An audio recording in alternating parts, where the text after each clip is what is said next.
An intense heat wave has engulfed Western Europe, resulting in 50 deaths in France alone. At least 94 million people in Europe. They are reportedly expected to experience temperatures of over 35 degrees Celsius.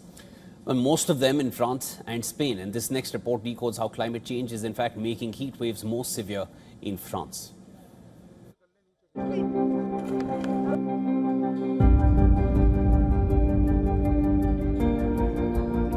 Picturesque vineyards,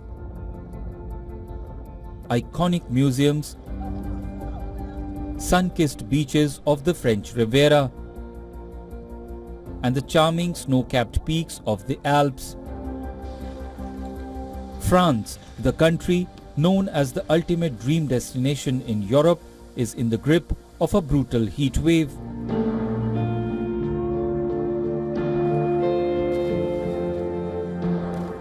The ever-crowded streets of Paris wear a deserted look. The Eiffel Tower and the Louvre, two of the most visited tourist attractions in the world, have announced earlier closing times.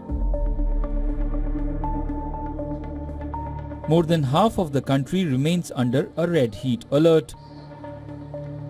France's national average temperature stands at 29.8 degrees Celsius, the hottest in nearly 80 years.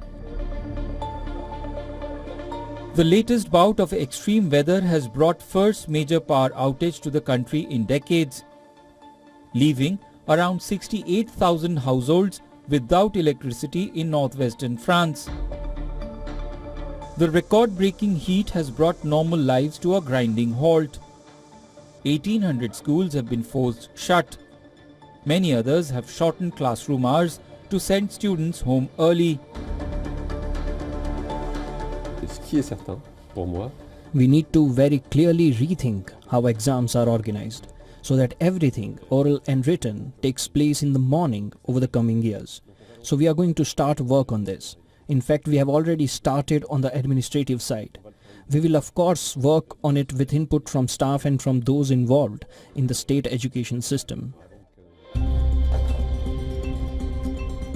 The sale of fans and air conditioners has skyrocketed in a country where most buildings are not designed to deal with extreme heat. Air conditioning, it feels good. Yes, absolutely. Let's not kid ourselves. I don't have it at home, so it really does feel great. You just want to spend the whole day there, in the shopping center, editor's note. Experts say the scorching temperatures have strained infrastructure built before human-driven climate change, made heat waves longer, more frequent and more intense. The heat is especially punishing for thousands of Parisians who live in attic apartments under the French capital's iconic grey roofs. Although such roofs are long-lasting, those trap and conduct heat both inside apartments and to the city's air. This particular apartment, because of the fact we have only one window and because of the fact it gets light from about midday to when the sun sets, which here is like 10 p.m, it means it's just baking in the whole afternoon and it's impossible to just get a respite from it. The intense heat wave is triggered by a rare weather pattern called Omega Block that locks hot air over a region for days. As France sizzles, the fight over air conditioning has led to a political divide in the country. While the far right is championing air conditioning, the left is calling for renovations and green spaces. The burning question is, should there be air conditioning for all? For now, the French are forced to adapt to a new normal while an unprecedented heat dome stalls over Western Europe. Bureau Report, WION World is One.